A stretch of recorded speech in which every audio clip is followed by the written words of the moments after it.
सब देखने और सुनने वालों को मोहब्बत भरा सलाम। अब्दुल कयूम साहब हमारे साथ है। एक और ईरानी को जनाब इस दुनिया से रुखसत कर दिया गया। इससे पहले आपको पता है कितने लोग जो ईरान के हैं वो ज़िंदगी की बाजी हार चुके हैं, और बड़े बड़े लोग हैं ये सब, कोई मामूली लोग नहीं। आप सबके इल्म में अब्दुल कयूम साहब हमारे साथ हैं। सर, ये ईरान के साथ रोज़ाना आए दिन इस तरह का हाथ हो रहा है, क्या वजह है?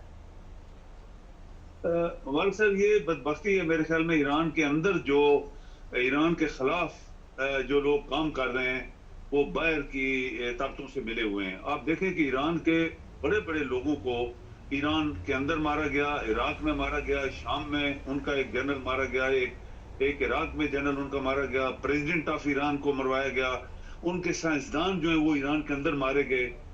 अभी ये पैलेस्टाइन का जो गजा का जो एरिया है उसका जो प्राइम मिनिस्टर भी रहा है और उसकी ये जो हमास हैं उनका ये सरबरा भी था, वो वहां पे मीटिंग, वो उनकी प्रेसिडेंशियल जो होता है एक इनागुरेशन या उसका जो वो वहां पे गया था और उसको वहां पे मरवा दिया गया।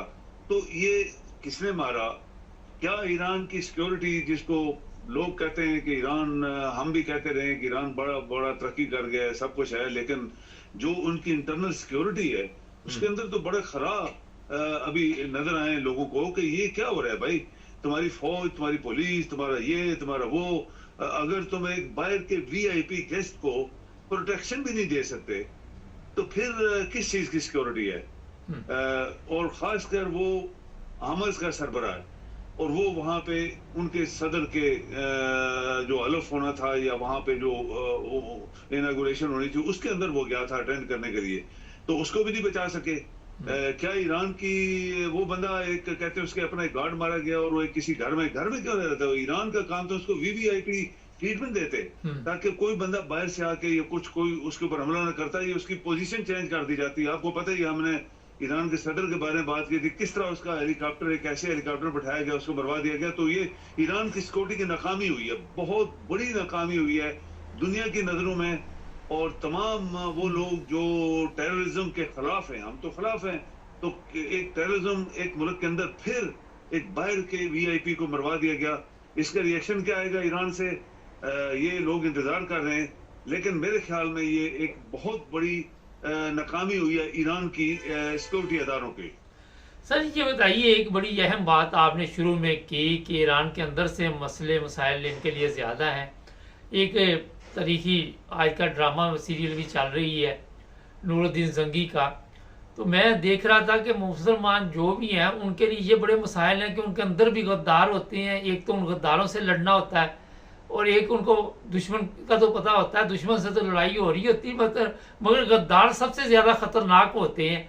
और मुसलमानों की बदकिस्मती ये है कि गद्दार बेशुमार हमारे वहाँ पे पैदा हुए। अगर इतने साइंसदान, इतने काबिल लोग पैदा होते तो आज मेरा कोई इस्लामी दुनिया की हालत मुख्तलिफ होती। तो ये सब गद्दार हमारे पल्ले क्यों पड़ जाते हैं जनाब? ये बात है, ये मुबारक से बड़ी पते की बात आपने बोली है कि ये गद्दार जो है ज्यादा आप देखेंगे कि इस्लामी मुल्कों के अंदर है और इनको पैसा दिया जाता है, इनको फिर प्लांट किया जाता है, जो ये मुसलमान बिकते हैं। इसीलिए हमने जो ये कल परसों पॉइंट किया, मुसलमान ही रहे। जब हम मुसलमान ही नहीं रहे तो फिर हम कैसे मुसलमानों वाला किरदार लोगों को शो कर सकते हैं?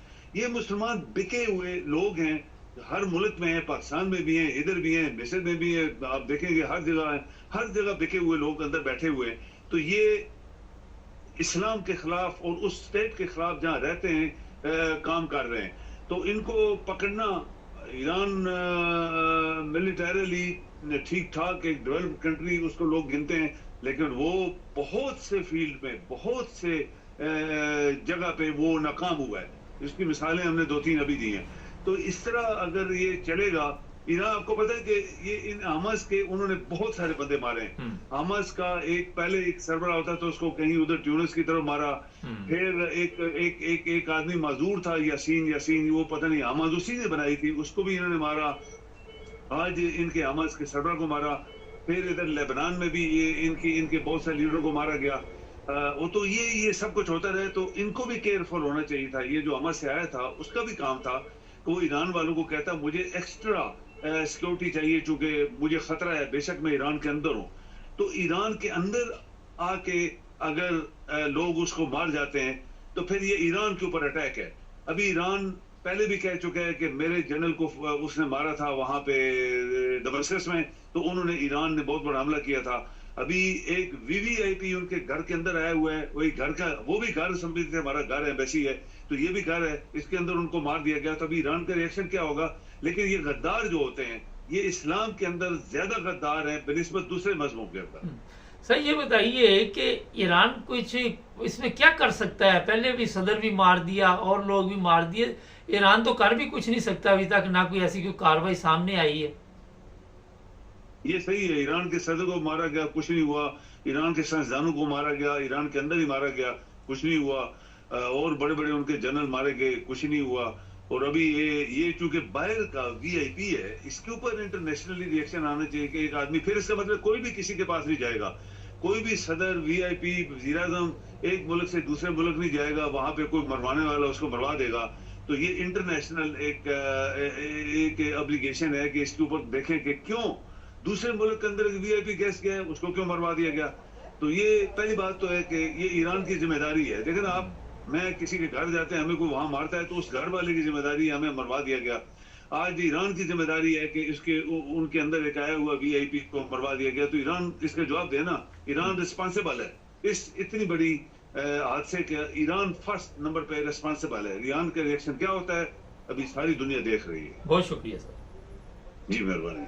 नाज़रीन, मुझे एक साहब मिले, ईरान से आए हुए हैं, हर परसों उनके साथ बैठक हुई थी।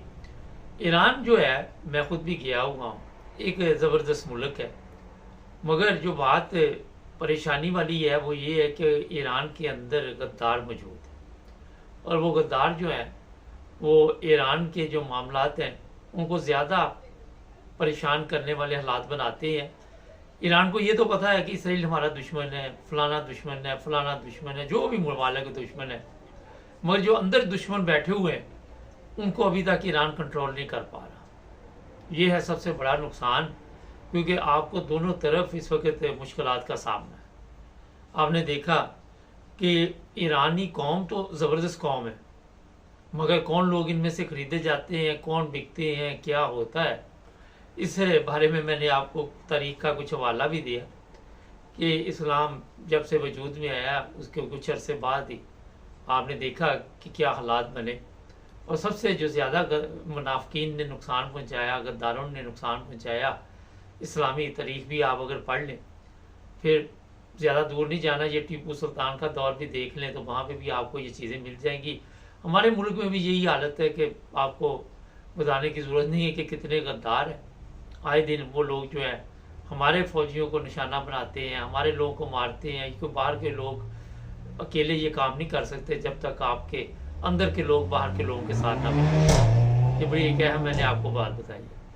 तो जनाब, ईरान के मतलब मैं आपको बता देता हूँ कि बहुत ज़बरदस्त कंट्री है। लोग जो वहाँ पे रहते हैं वो कहते हैं यूरोप की तरह ज़िंदगी है। मैंने क्योंकि बताया, खुद भी देखा हुआ है, हर चीज़ बड़े अच्छे तरीके के साथ जा रही।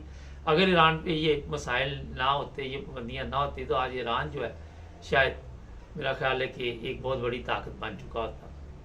और वजह यही है कि इन लोगों को जान से मारना जो काबिल लोग होते हैं, क्योंकि एक काबिल लोग पैदा, एक बंदे को करना, काबिल बंदे को भी तो बड़ा मुश्किल काम है। जहाल तो जितने मर्जी आप पैदा कर लें, हमारे अपने मुल्क में भी बाहर आई हुई है जहालत की। तो मैं इसलिए बता रहा हूँ कि साथ साथ तो आपको पता भी चलता जाए।